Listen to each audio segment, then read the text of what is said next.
All right, we are live. Woo!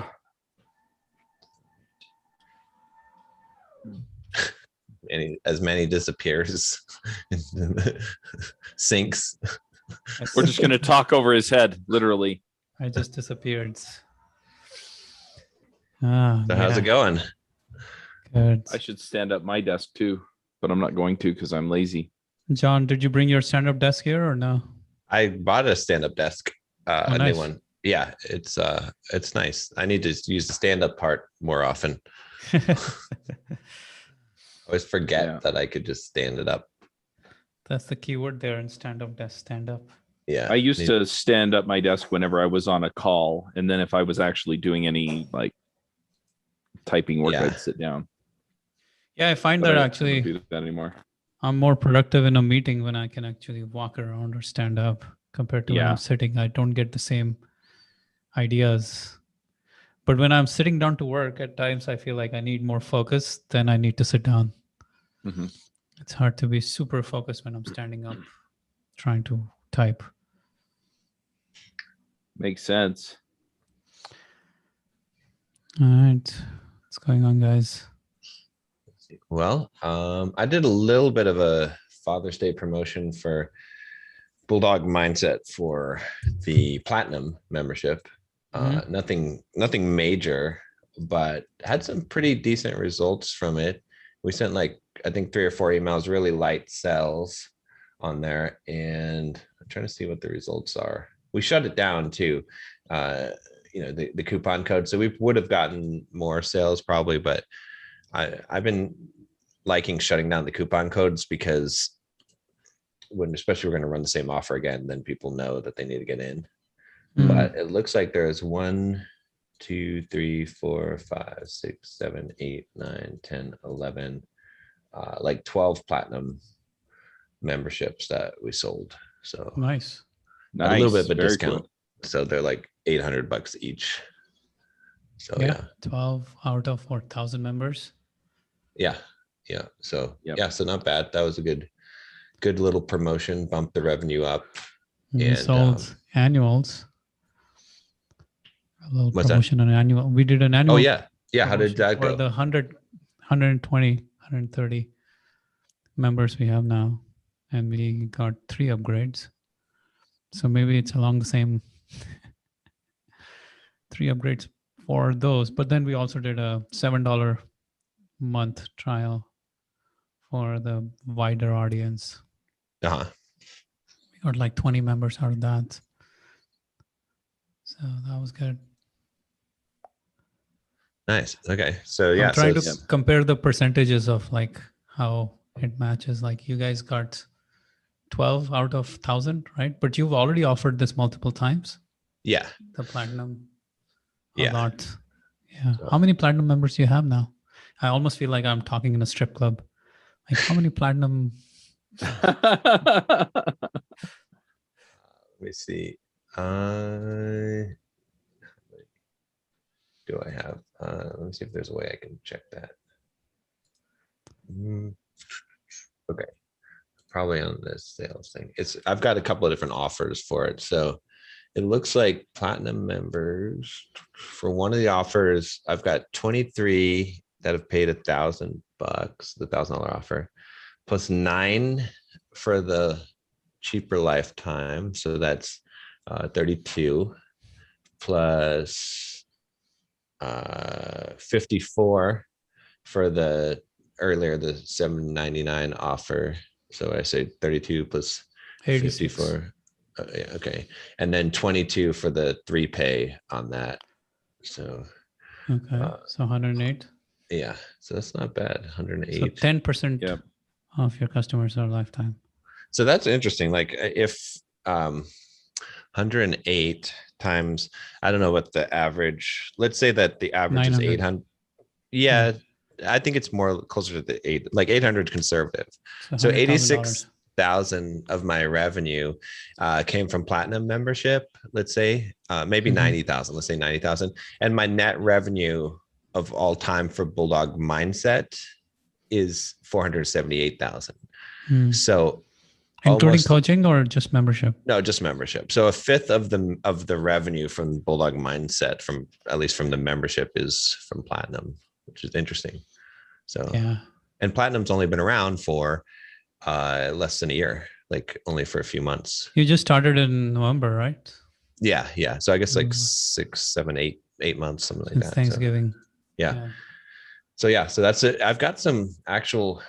Let me see if I can. Oh, do I have to set up an authenticator? I was going to show you these business intelligence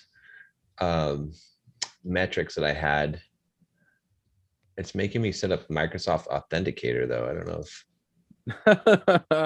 These days, the Google Authenticator, the Microsoft Authenticator are all the rage on. I think it won't let me log in without that. Let me see if there's 2-factor, huh? Yeah. Help us protect your account. Microsoft enabled security defaults. Okay, so I do have to use that, I guess.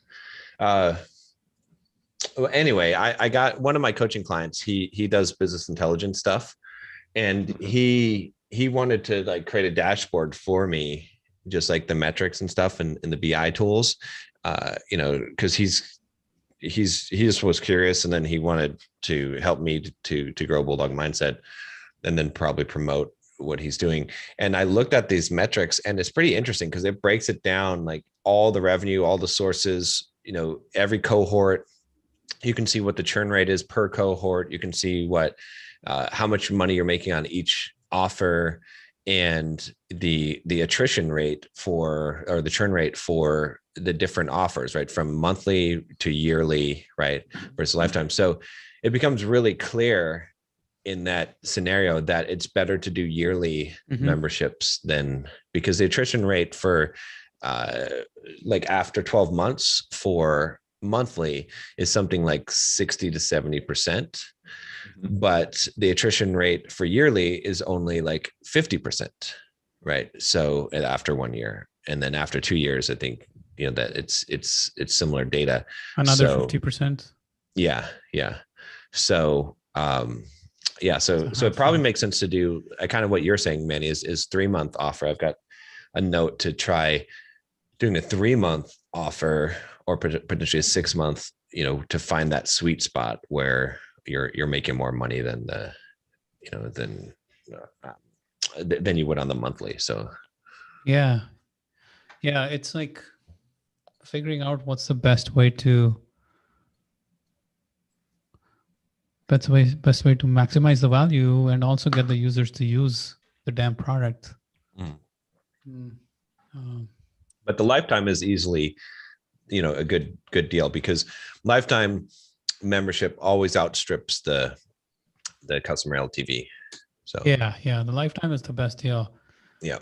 I don't think I can offer lifetime for mine, but yeah, yours is much easier to offer. I mean, you could offer lifetime. Why not?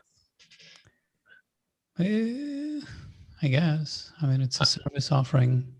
Unlimited access pass. You could have it for life. Don't have to pay a fee, right? Because what's your yearly price right now? Like $330. $330. So I mean, your 33 lifetime a month or $330. Yeah. And yeah. So if it's $330, your lifetime could be around, I don't know, $700-800. Yeah. Which would make it a good deal. Because if someone's like, oh, I'm going to spend $300, then they might be like, well, I mean, if I just spend $800, then I never have to pay this again.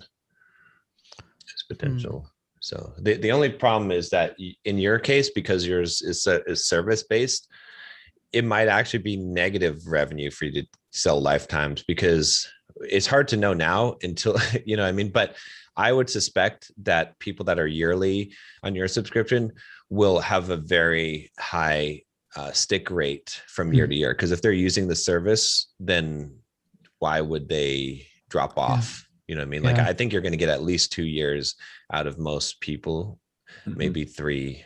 So yeah, that's the hope. So like pushing them to annual probably is the best option for us right now. Getting them to annual quickly, getting them to use is actually the biggest hurdle. Game in town for me.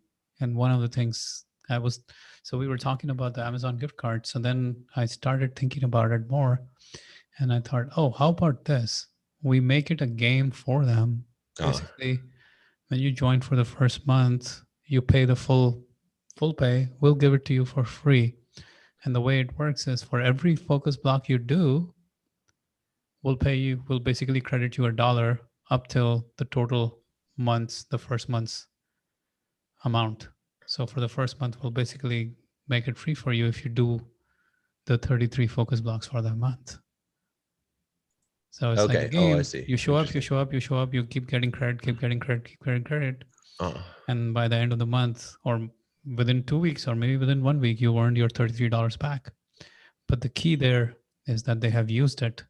Yeah. And now they're going to be around. So it's just like a gamified version of the gift card. I see. That's interesting. And even if they don't make the 33, they're still using it a lot. Right? Exactly. So, if they show up, like if the only thing is to get them to show up, if they show up, I know they'll get such amazing results that they can't run away from it. Yeah. It's like, I keep saying we're selling cocaine, but it's true. If I can get them to say, just use it, they cannot go away. Like if they just use it, they'll be like, okay, shit, I'm signed up. I have to use this now. Right. So getting them to use is the biggest thing. And that's why I'm like, okay, I'm figuring out different angles for the bribe. And what I'm wondering is if it's a good offer on the front end or it's a good retention offer, right? Right. It's a good retention offer on the back end to those who are not showing up as consistently, or to everyone who shows, like as soon as you join, the first thing is, by the way, you can get it for free. Just show up for the whole month. Are you running reports on how often people show up? Yeah, we have data. So we're averaging like around 30 people a day, 30 unique users a day right now out of 120 members. So 25% of our members are showing up any given day. And over 120 total users any given day. Total focus blocks done any given day. Total users as in total usage any given day. So that's where we are right now. But yeah, we're tracking every user's usage basically to see what's going on. And it's really obvious, like the people who use it the most are the ones who keep converting to lifetime or to annual. People who show up day in and day out, they just sign up, they just upgrade to annual, especially when there's a specific deal. Cool. Yeah. So, damn, man, selling memberships is hard. Yeah. What's your total? What are you looking at now for total users now? 120, 125 maybe. Okay.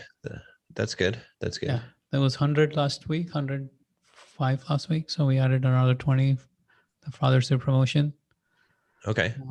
The $7 a month trial got some new.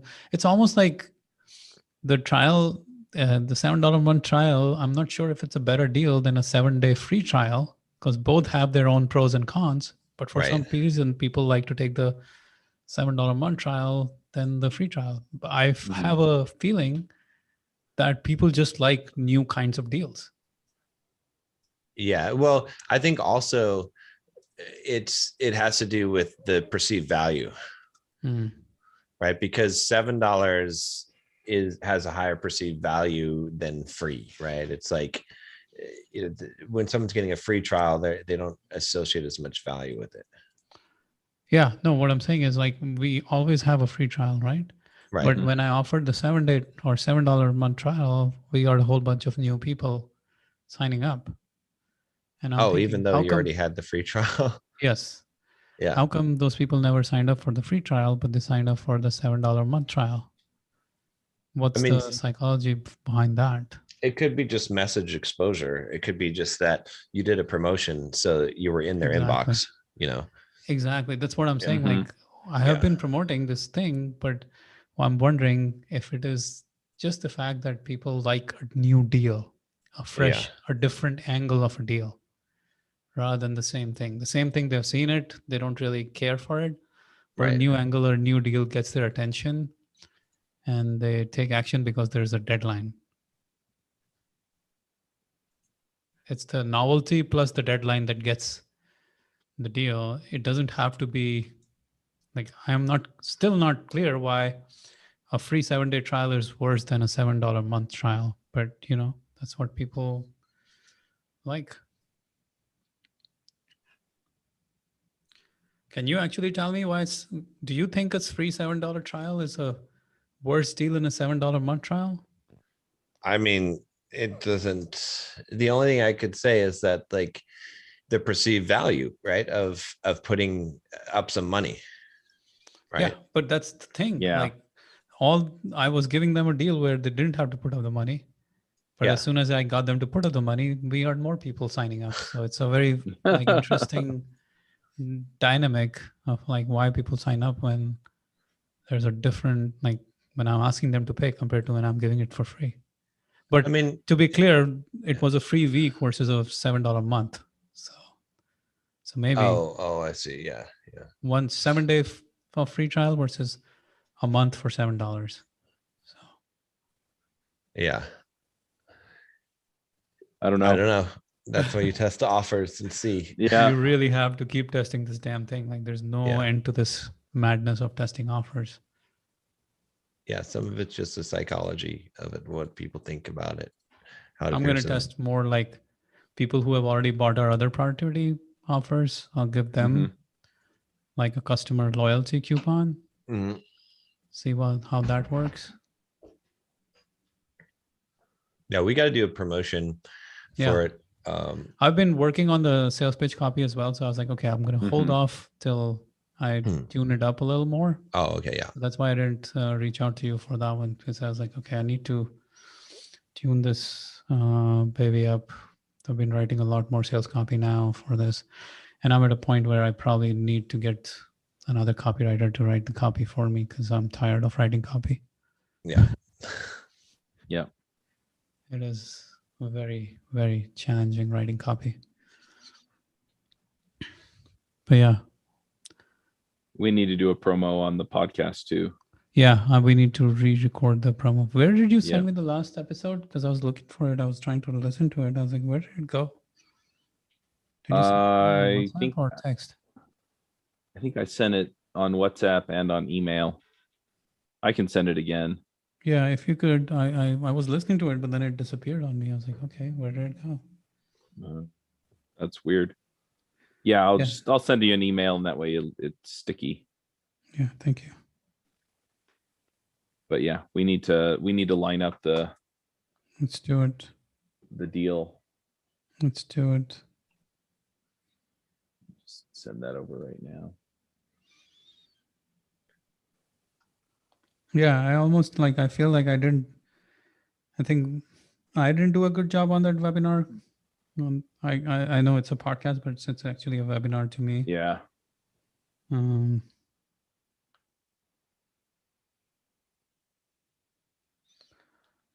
I think we lost the sale multiple times through that process of making that offer. So this time I'll listen and make sure everything is lined up properly so that we can use it. Of course, we can always do it in the future, but I want to be such that the first time itself, it totally makes sense to the users who are listening. Mm-hmm.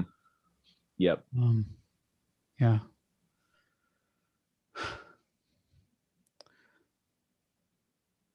So I'm basically at a point where I don't really promote anything on 2000 books anymore.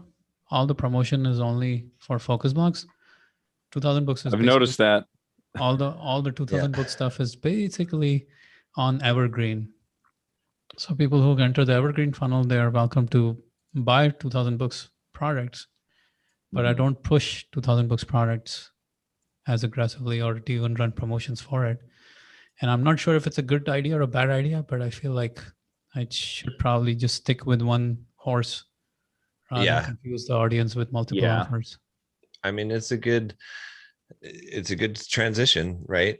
Because you just have to get up to the point where you have enough members now to sustain the business. Yeah. It's an interesting game. It's a scary game at times because membership takes time to freaking grow. Yeah, to get to the point where it feels self-sustaining. Yeah. So some days you're like, damn it. Especially when it's service-based offering, it's expensive. You have to have the basic money coming in from the business to pay for 24 hours of focus guides. Yeah. Yeah. Yep. Yeah. What's your general operating cost right now on a monthly basis for the service? Yeah, we're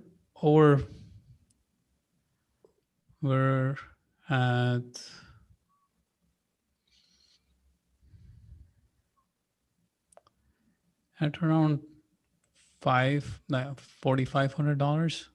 Okay. So you're a little bit in the negative right now. Yeah. You can, Well, the annuals are keeping us afloat yeah. on the Oh, yeah. focus Mhm. box itself. Right. Yeah. Because you're getting the revenue up front. So Yeah. Yeah. You just have to sell enough more of those every month to keep doing that until they renew. Exactly. So like right now we're not in the negative, even though we are in the negative in the sense because of the annuals, it's still okay. We're still in the Right. positive. But overall it's negative because of the monthly recurring doesn't match up the monthly costs. Yep. So it's a game. It's a game that it's an aggressive game. Damn it.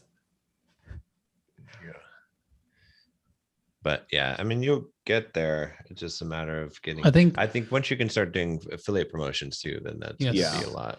Yeah, and that's why like the sales page is really critical. I'm like, okay, everything we need to do on the sales page to make it better. And I'm getting testimonials. I'm recording all the testimonials and getting so many good testimonials now. So I'm like, okay, wall of testimonials will make the sales page really solid.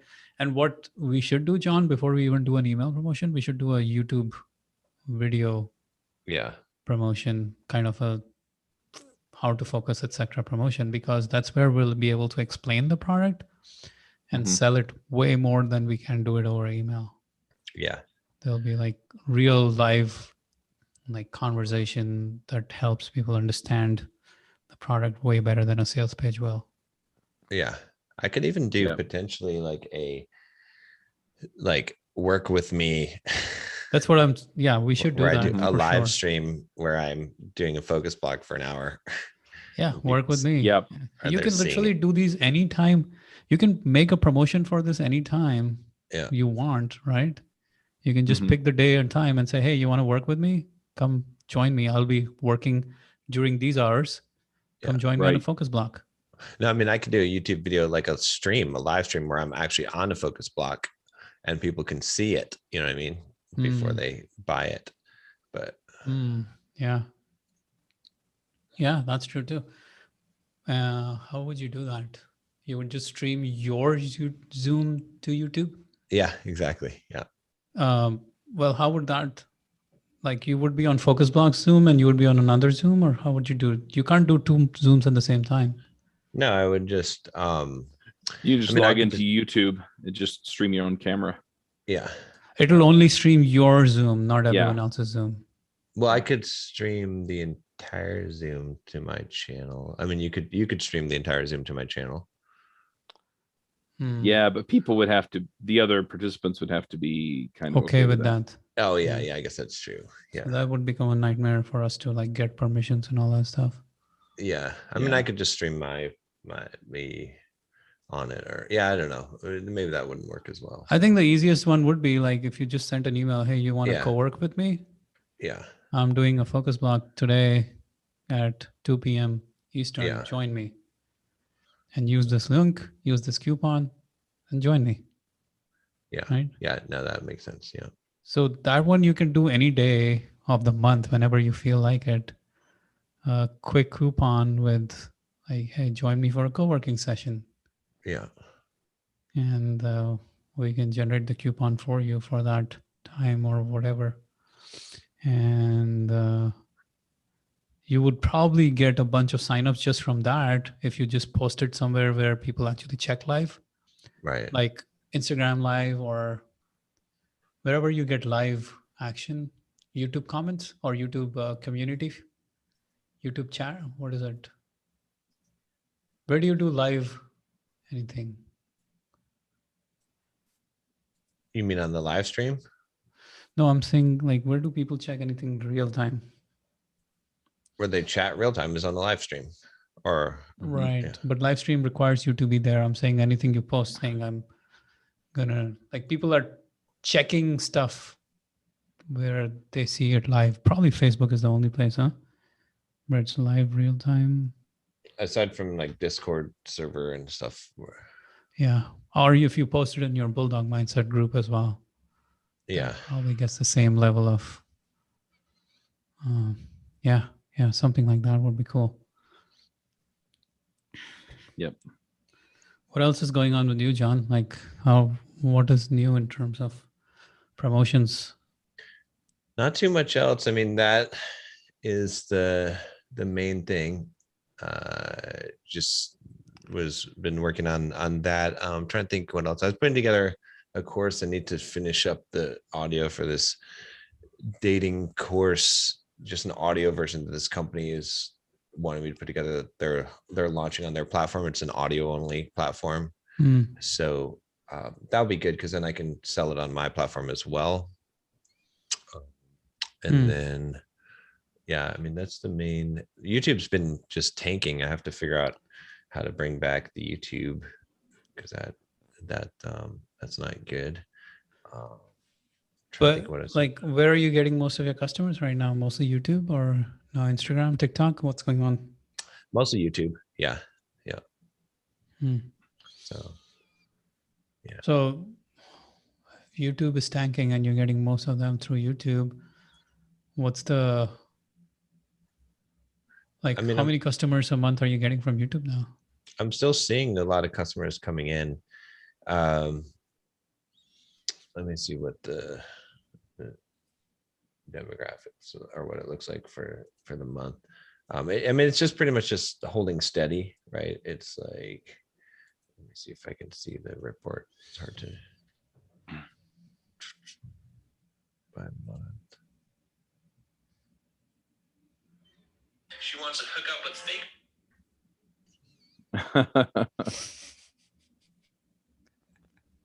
These reports are slow, but yeah, no, I mean, I'm still seeing like usually 2 to 3 new subscriptions per day. Oh, wow. Yeah. Mostly from YouTube, you're saying? I think so. I mean, it's hard to know the exact source, right? But that's primarily where. Do you know what like Instagram or TikTok are contributing now? I don't have a good idea of those because they're all going to the same page. Like I can see the clicks, but yeah, let me see what the TikTok total clicks have been from there. I need to actually do a direct promotion on TikTok at some point, but with a specific link that's different from your YouTube link.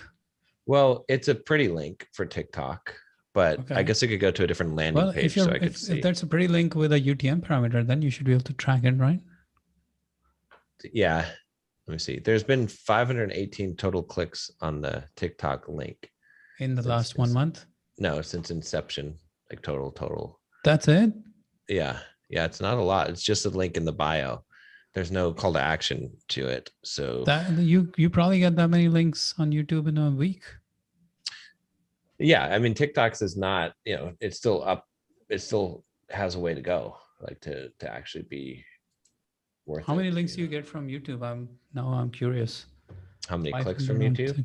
Yeah. I don't know. On a monthly basis. On Instagram versus YouTube versus TikTok. Yeah, I'm not sure. I'll have to look up and see if I can find that.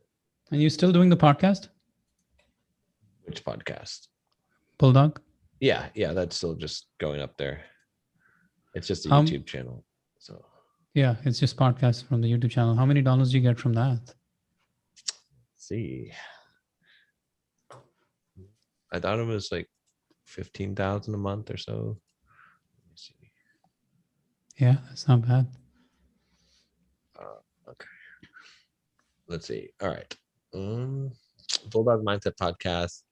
Looks like May had like 14,000. April had 14,000. So yeah, about 14,000 a month. Yeah.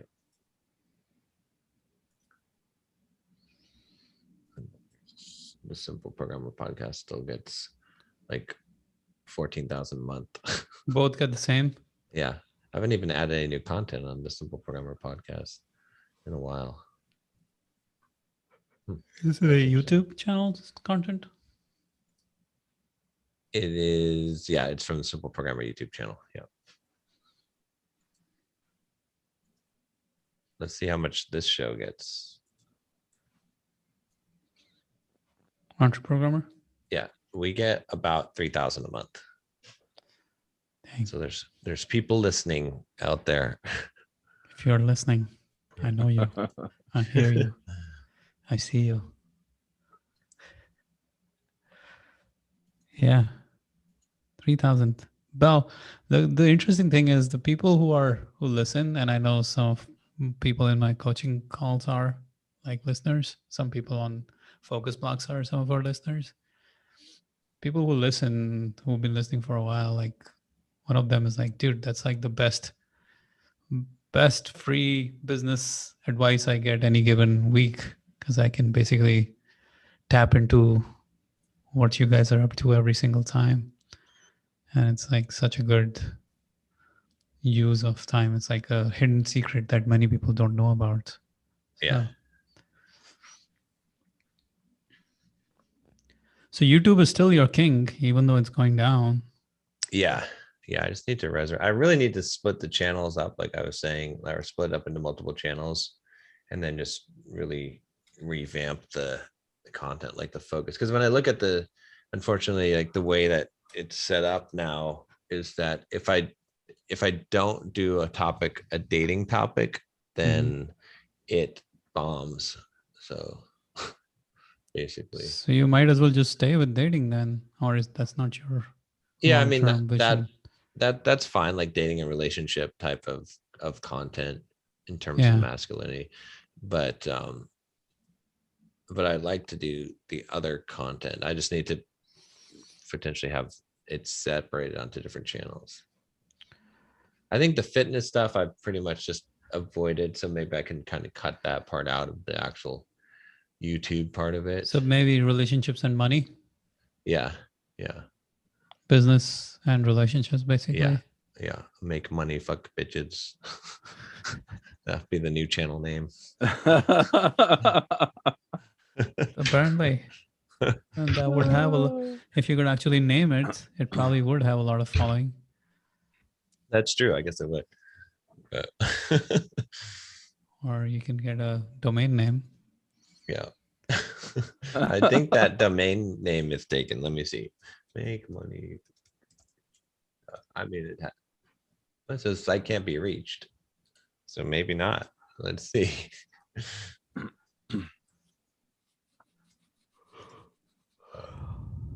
All right. I'm going to attempt to buy the domain. Make money, fuck bitches. Oh my God. And $12 a year. I could buy that. The .com exact wow. match. How does this not? I think I should buy this. I feel like I should buy this domain name. I don't think I'll use it, but I feel like I could sell it. Yeah. How's no one bought this before? Dude, buy it before someone else buys it online. Right? I mean, am I dumb buying this? Probably. $12 a year. It's not that bad. I mean, all right, let's buy this. I mean, I guess I should buy it for 5 years. Then I don't have to worry about it. Privacy protection definitely on that one. Auto renew. Or maybe not. You'll get a lot of offers. Oh yeah. Okay, I'll turn the privacy protection off. $60. All right, this is how I'm spending $60 today. MakeMoneyFuckBitches.com. There we go. Who wants to buy it? Who wants to buy it?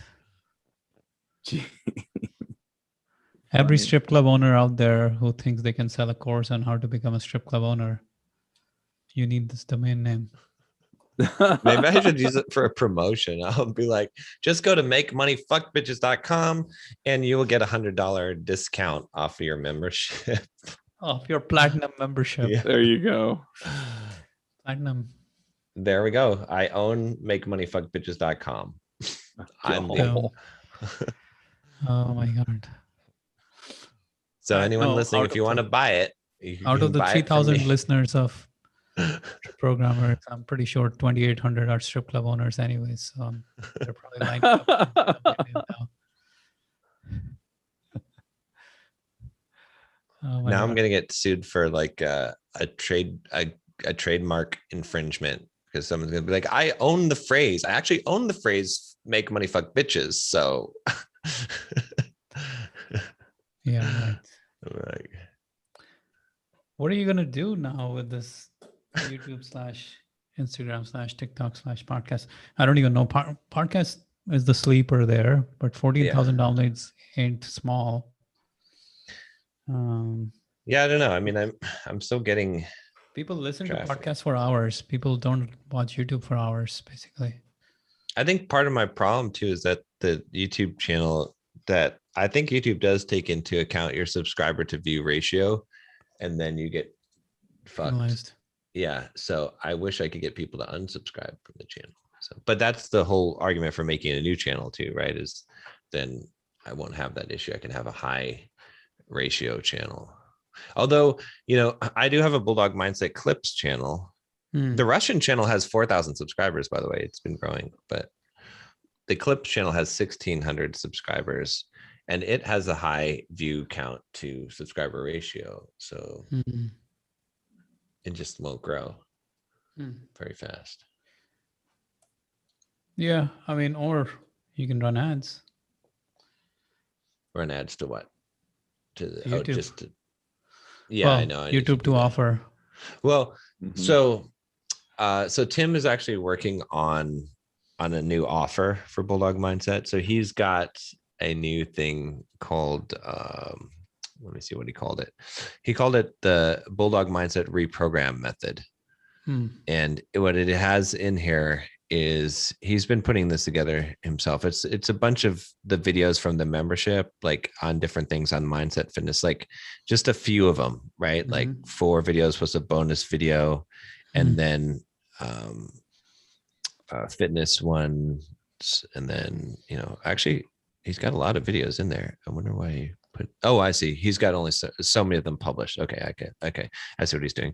And then he's got a bunch of bonuses. So it's basically like, think of the membership, but like it's a mini version of the membership, right? And so the whole idea is that we're going to sell this for like $39 or something like that, and run ads, and then upgrade people to the membership from there. Well, the question is, what's the transformation that you're selling? Yeah, he's putting together a sales page for it. We'll see what the angle that he's going to go with on that is, but he's doing the same thing for Simple Programmer too. He's got a, and you can see actually, so here's a good, you can see the preview of this. So you can see, I think this will work good. Let me share this. Okay. So this is what it looks like inside that program, right? You've got like the welcome extra resources, and so there's 37 lessons in here, right? I think it's kind of like the Ty Lopez, like $37, thing. But then the cool thing about this is that, see on the side here, it's selling up the platinum membership, the yearly membership, or the 30-day trial. So for $1. Yeah. So he's got a bunch of. The real thing that I want to know is the sales pages, and what is the offer itself. Yeah, he doesn't have the sales page up yet, so I'm gonna see what that is gonna be, but because it's the offer that's gonna make the ultimate game. Right? Yeah, for sure. Offer that you have to sell. Whether you sell on YouTube or Facebook or Instagram or TikTok or whatever, you have to sell the damn offer. And the offer has to be a clear transformation. It's what I keep thinking about all the time. Yeah. Membership selling for, Bulldog is too broad now to sell as a membership that easily, but you can, because you sell a community of men. If you sell a community of hardcore men, that is sellable, right? the content by itself probably is not the attraction point for a lot of men. Right. Maybe it is, but a community of maybe, I don't know. Maybe. I mean, it's there's different angles that we use, right? Because we can use the angle of dating, we can use the angle of fitness, Yeah. of making money, of being financially retired or financially independent. So Yeah. So that's the thing, right? For the ads to work, you need one powerful angle that makes sense to the audience. Right? One powerful offer, one powerful angle that actually closes the deal for that audience. Yeah. Because that's what everyone talks about. Like selling a membership is hard because there's so much stuff that most of the times it's hard to focus on that or to just sell. You're not selling one thing when you're selling the membership. You have a whole bunch of things that you're selling. Right. So how do you boil it down to that one special thing? Well, let's hope that offer that Tim is working on will actually make sense in the ad world, right? Or in the cold audience world. Yeah. And then he's doing a similar thing for Simple Program where he's got like a downloadable sort of, he put together a whole like little program that we're going to be able to use to sell on there. So we'll see. It's like a $37 offer is what you're trying to go for both of them. Yeah. So, and that thing sells the bigger how to market yourself, package. So. Yeah. As long as there's a clear angle there, a clear offer there, $37 is not a stretch for any programmer. Most of the times, it just has to be a scintillating offer. Yes. Yeah. Scintillating. That's a word I don't hear very often. Right. My copywriter, one of the copywriters I work with, she says, your writing is very intimidating. I'm like, what do you mean? She's like, when you're a kid and someone's talking to you and they're talking to you with so much confidence that you just go along with it, even though you don't understand anything that they're saying. So she's like, that's how your writing comes across at times. You just go along because he's saying something, but you don't really always. I'm like, okay, well, that's not good copy because copy has to be simple, has to make sense, not just. What about you, Chuck? What's going on? This week's just been a little bit rough. I haven't gotten in the focus blocks that I wanted to. What? It's been wild. I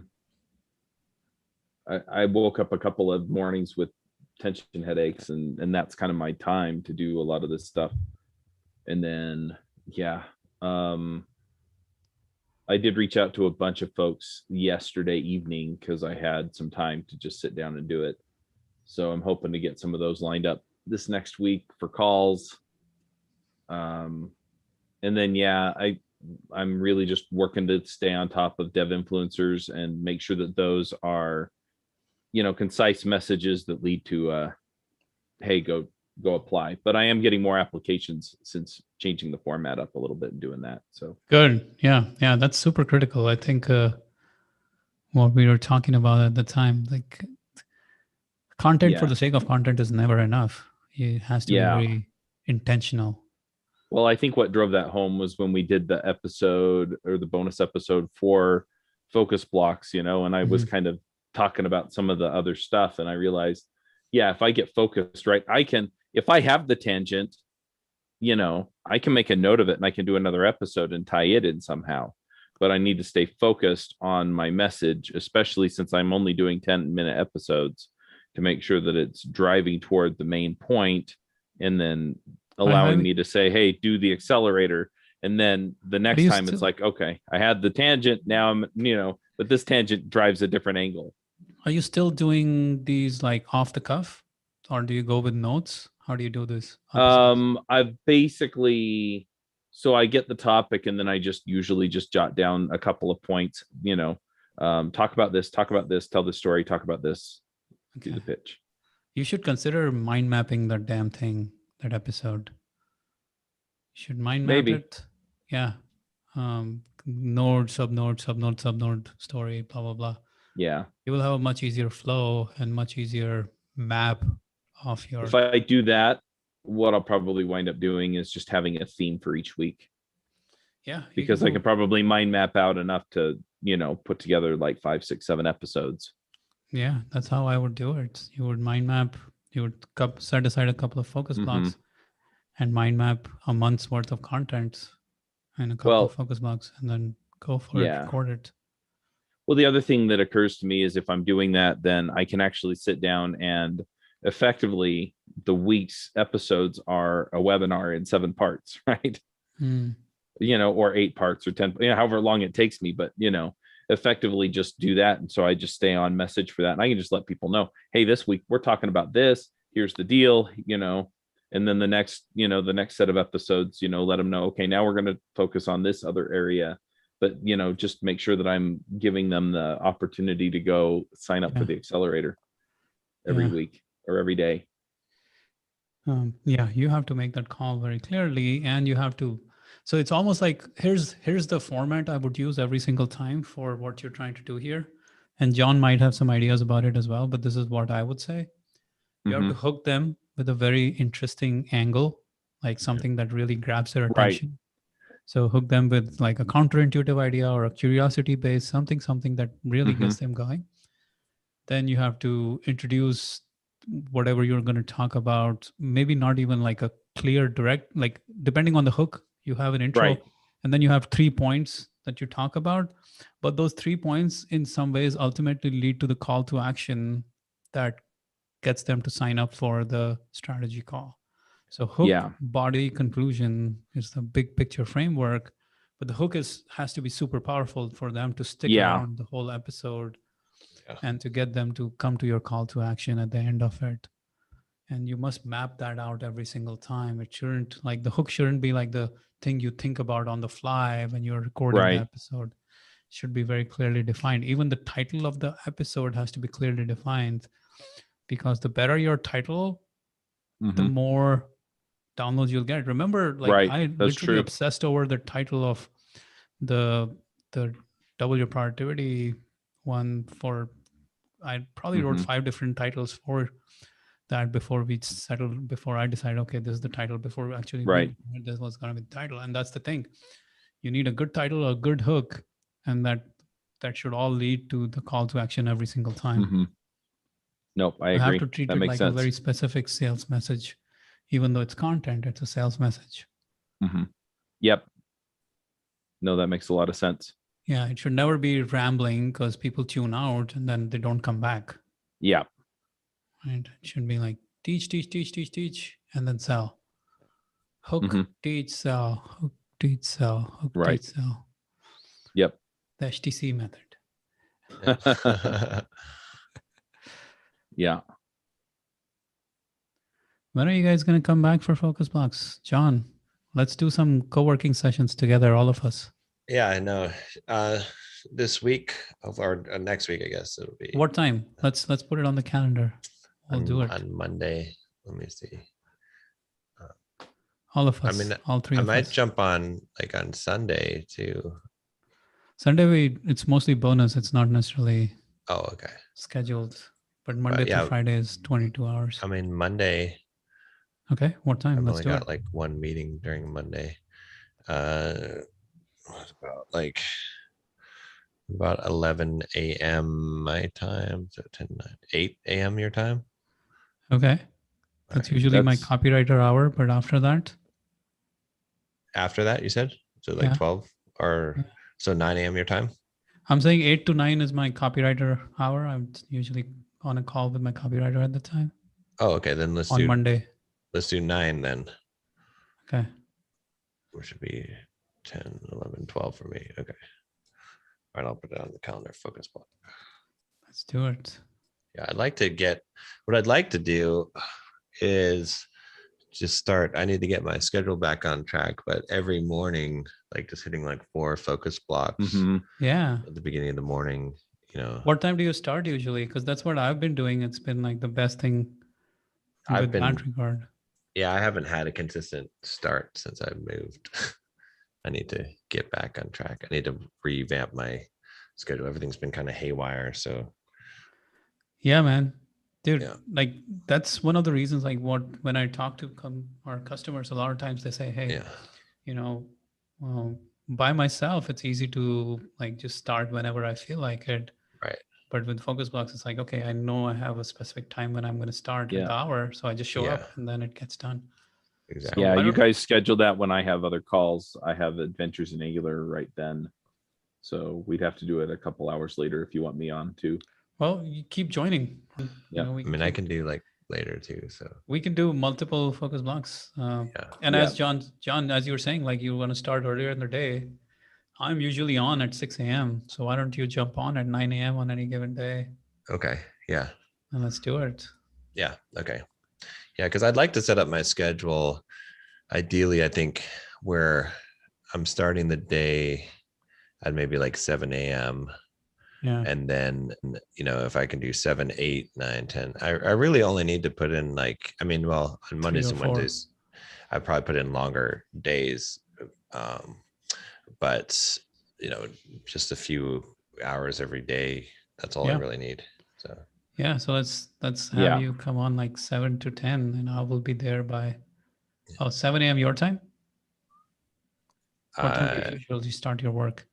Well, 7 a.m. my time is what I was. Okay. Yeah, if you do 7 a.m. your time on Tuesdays or Thursdays, then I can be on. That's 5 a.m. here, but that's usually when I'm jumping on Tuesday and Thursday anyway. Okay. Yeah, let's get some schedule going. Remember the thing we did back in the day with Josh one time? Yeah. The finish it off by 12 p.m. Yeah. I remember. Yeah, that was good. Yeah. Now it's like it's real accounting. Like we can see each other working, so there's not even just reporting. Actually, that's true. Yeah. By the way, I got to run in a minute here because I have to run a focus block right now. Okay, let's do our thoughts then. Yeah. Okay, so for me, it is that it's like I'm only it's a never-ending sea of figuring out different angles of offers that we have to do until you find something that works. And even if you find something that works, there's always another angle that will get someone else to buy. So offers are one of those things like you constantly, I'm like never done, or I feel like I have been trying to figure out, like I keep coming up with new angles and offers, and I feel like I need to present them all the time in different emails just to see what will stick with people. And you never know what works. So in many ways, if you have a good product, you just have to keep making more offers and different kinds of offers, not just the same offer over, but different offers to see what will land with a new kind of customer. Yeah.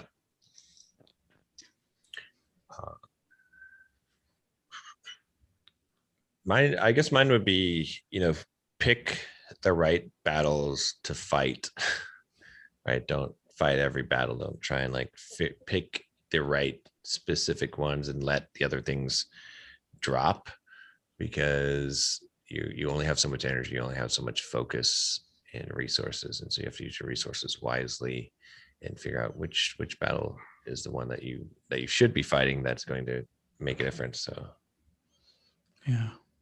yeah, for me, my thought is so I just finished my 12-week year planning for the next 3 months, and just getting that clarity and then working it out and going, okay, these are the tactics, right? So I've got one for, finishing off the automation of the podcast processes stuff just to clear more space so that I can do the growth for the accelerator, right? I've got one goal for the accelerator, and then I've got I've got 2 goals for the accelerator. Actually, the other one is, just fleshing out more of the process that I'm putting people through.